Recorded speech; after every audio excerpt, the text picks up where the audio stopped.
Tu es la parole qui a créé toutes choses. Oui, Seigneur, toutes choses subsistent par elle et pour elle.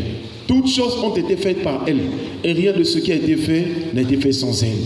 En elle était la vie, et la vie était la lumière des hommes. Amen. Amen.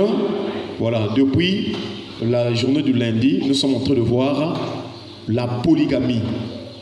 Donc, un péché est-il permis ou interdit en Christ? Et aussi, nous avons trouvé un autre sous-thème que nous sommes en train d'intituler la polygamie, le péché de la polygamie. Le péché de la polygamie. Alors, pourquoi nous en parlons? Parce que dans ce monde, et précisément dans ce siècle, dans cette génération, où ces derniers temps, il y a des gens, des soi-disant serviteurs de Dieu, qui sont en train de dire que la polygamie n'est pas un péché. Nulle part dans la Bible, Dieu a condamné cela ou Dieu a interdit cela. Donc il y a un courant comme ça là. Or nous savons que la polygamie, c'est la situation d'un polygame. Et un polygame, c'est un homme qui est uni à plusieurs femmes, deux ou plusieurs femmes. C'est celui qu'on appelle le polygame. Or, lorsque nous avons vu dans la Bible, nous avons vu que la polygamie étant une union. Nous sommes repartis dans la Bible pour voir comment est-ce que le Créateur, au commencement, il a commencé avec, excusez-moi la tautologie, les unions. Comment est-ce qu'au départ, au début, quand Dieu a créé toutes choses, comment est-ce que Dieu a fait les unions? Et nous avons compris que Dieu avait fait un homme pour une femme. Nous sommes allés même prendre des exemples sur les cellules, la fécondation. Puisque Dieu voulait que les hommes se multiplient. Pour se multiplier, il faut se reproduire. Pour se reproduire, il faut que les sémences qui sont dans le corps de l'homme, les sémences sexuelles, puissent s'unir. Et ce qu'on appelle la fécondation. Et nous en sommes arrivés à comprendre que pour qu'il y ait fécondation, c'est un gamète mâle qui fusionne avec un gamète femelle. Une cellule mâle, donc la cellule, qui vient de l'homme. Pour les hommes, on appelle le spermatozoïde. Et pour la femme, on appelle l'ovule. Ce sont les deux cellules qui fusionnent pour donner un œuf et qui va permettre que l'homme et la femme puissent trouver ou avoir un descendant. Est-ce qu'on peut acclamer le Seigneur? Donc, même en termes de cellules, c'est une cellule pour l'homme, une cellule pour la femme qui vont fusionner. Et c'est là où nous voyons que Dieu, quand il crée aussi, dit, il crée un homme pour une femme aussi. Dieu avait le temps, lorsqu'il avait pris la côte, qu'il avait pris au niveau de l'homme. Il pouvait former même 3 femmes s'il voulait. Mais la Bible déclare l'Éternel forma une femme de la côte qu'il avait prise de l'homme. Est-ce qu'on peut acclamer le Seigneur? Jusqu'à ce que Adam a pris Ève, ainsi de suite. Et dans la plupart des cas, nous voyons qu'un homme prenait une femme. Même dans la nouvelle alliance, même dans les épîtres, pour la plupart des cas, on parle d'un homme, d'une femme. Et nous verrons plus tard pourquoi les hommes commencent à prendre 2 femmes. Mais déjà nous avons montré que c'est la descendance de Caïn. Les mecs qui avaient commencé à prendre 2 femmes. Or, quand les mecs prennent 2 femmes, Caïn était déjà chassé de la part du Seigneur. Caïn avait suivi les sentiments et les pensées du péché ou du diable.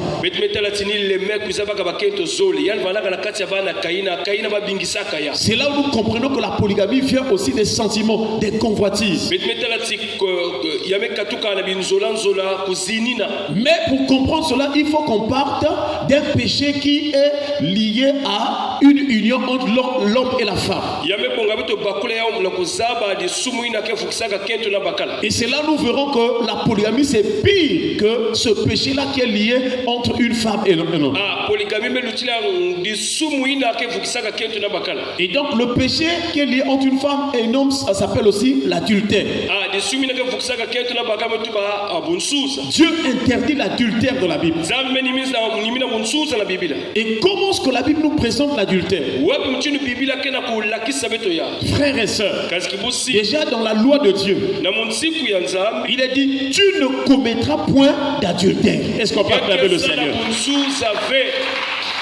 L'adultère, c'est le fait d'avoir volontairement des rapports sexuels avec une personne autre que son conjoint.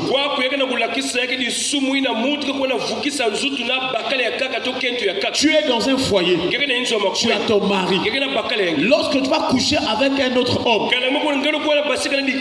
on appelle ça l'adultère. Lorsque toi, le mari qui est dans ton foyer avec ta femme, tu vas coucher en dehors de ta femme, tu vas coucher avec une autre femme. La Bible déclare c'est l'adultère. C'est comme toi aussi, tu n'es pas marié, mais tu vas coucher avec une femme, la femme d'autrui qui est mariée. Ça aussi, on peut appeler l'adultère. Donc c'est une relation entre une personne, deux personnes qui sont mariées, n'ayant pas les mêmes conjoints, ou encore une personne qui n'est pas mariée, mais qui va prendre quelqu'un qui est marié. Et Dieu dit, tu ne commettras point d'adultère. Dans Lévitique chapitre 20, le verset 10.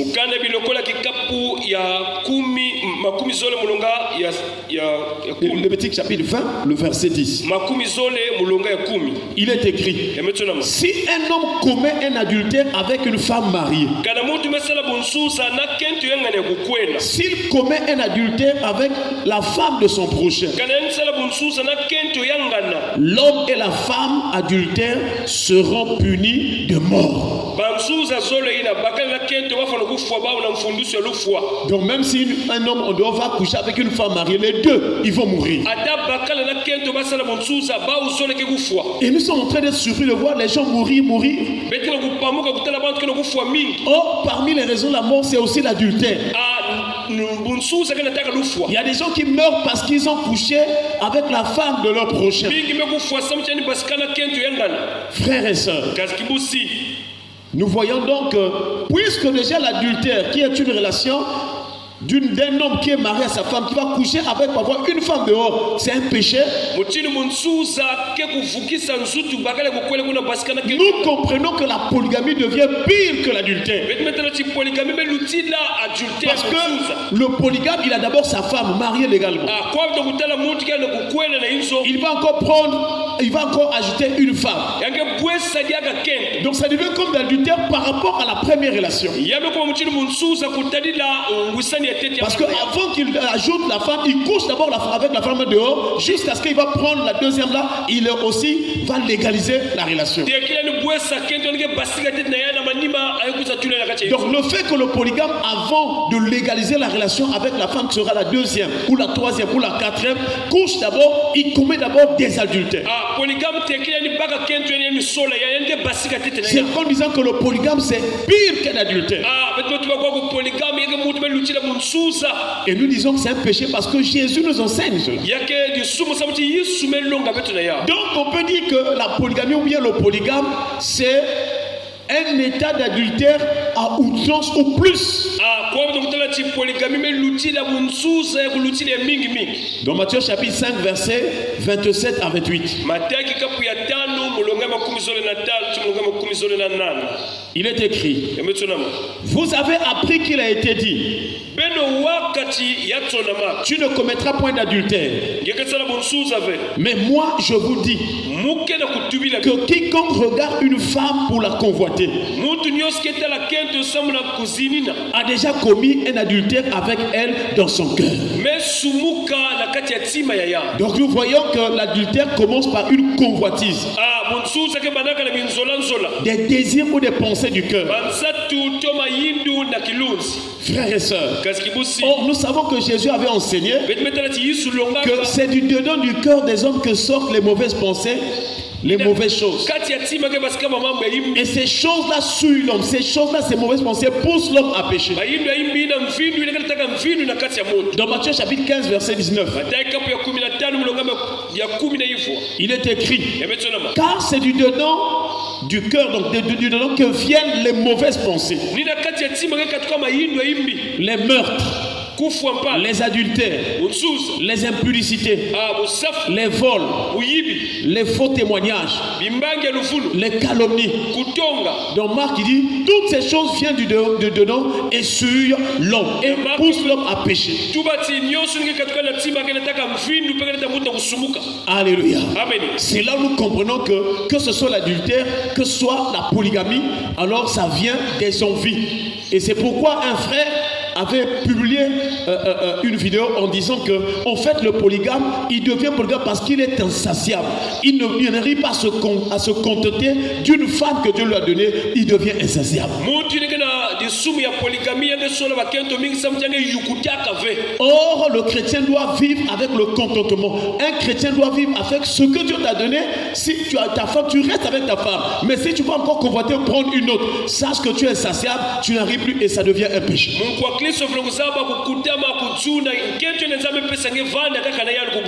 L'apôtre Jacques nous explique aussi dans Jacques chapitre 1 verset 14 à 15. Il dit mais chacun est tenté quand il est attiré et amorcé par sa propre convoitise.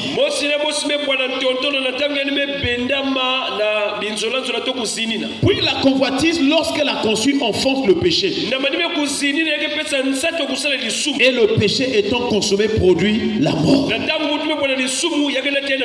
Donc les désirs là qui conduisent aux adultères jusqu'à arriver à la polygamie.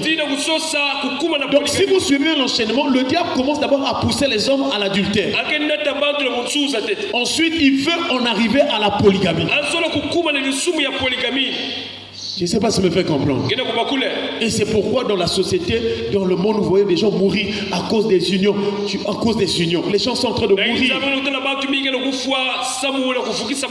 Les gens sont en train d'attirer la mort. Un autre phénomène dans les unions, c'est la répudiation. Renvoyer donc, la répudiation c'est renvoyer son épouse en rompant le mariage selon les formes légales et de manière unilatérale.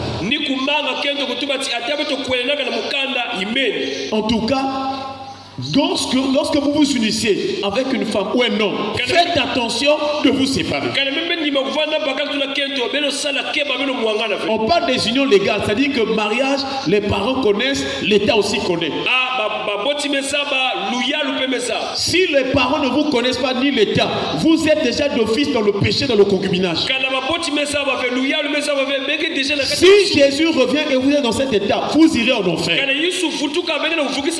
Voilà pourquoi quand vous vivez avec une femme, prie le Seigneur qui te donne les moyens pour que tu régularises la situation. Est-ce qu'on peut acclamer le Seigneur? Chers frères et sœurs, ce domaine du péché, les gens négligent. Mais beaucoup sont en train d'être punis de mort. Frères et sœurs, Jésus nous enseigne encore. Dans Matthieu chapitre 5 verset 32. Mais moi, je vous dis que celui qui répudie sa femme, sauf pour cause d'infidélité, l'expose à devenir adultère, et que celui qui épouse une femme répudiée commet un adultère.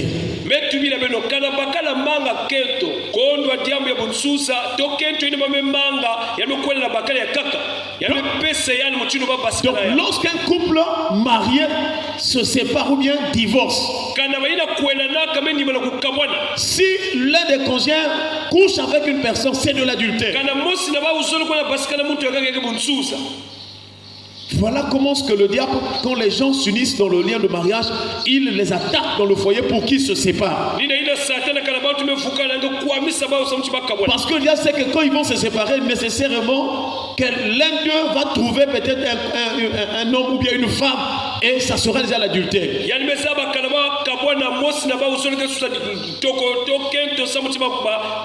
Pourquoi après le divorce, l'adultère est vraiment mise en relief? C'est parce que le mariage est un lien. Est-ce qu'on peut acclamer le Seigneur? Le mariage c'est un lien. Donc je l'ai dit, l'homme quittera son père et sa mère et s'attachera à sa femme.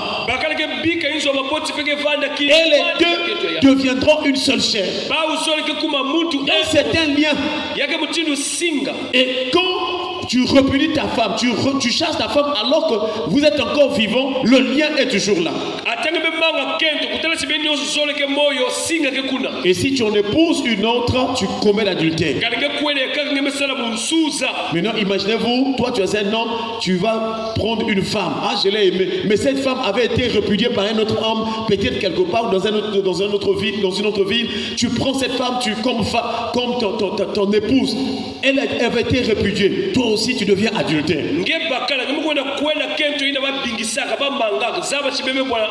Et tout cela empêchera que les hommes entrent au ciel où hérite le royaume. Parce que les adultères n'hériteront pas le royaume. Combien plus les polygames? Si pour l'adultère c'est une femme qui couche avec une autre femme, c'est déjà un péché. Combien à plus forte raison le polygame qui en ajoute plusieurs. Donc la polygamie c'est pire que même l'adultère. Paul le dit au Romains chapitre 7. À partir du verset 1 jusqu'au verset 2. Ignorez-vous frères, car je parle à des gens qui connaissent la loi, que la loi exerce son pouvoir sur l'homme aussi longtemps qu'il vit. Donc ici on parle de la loi sur le mariage. Ainsi une femme mariée est liée par la loi à son mari tant qu'il est vivant. Est-ce qu'on peut acclamer le Seigneur? Mais si le mari meurt, elle est dégagée de la loi qu'il a liée à son mari. Donc lorsque l'homme et la femme sont liés par le lien de mariage et qu'ils se séparent ou qu'ils divorcent, frères et sœurs, pour que l'un et l'autre, pour qu'ils se remarient, il faut que l'un ou l'autre meure. Toi tu vivais avec un mari, vous êtes séparés maintenant. Toi tu dois pas aller coucher avec un autre homme. Tu dois attendre que ce mari-là meure d'abord. Toi tu vivais avec une femme, vous êtes séparés, vous êtes divorcés.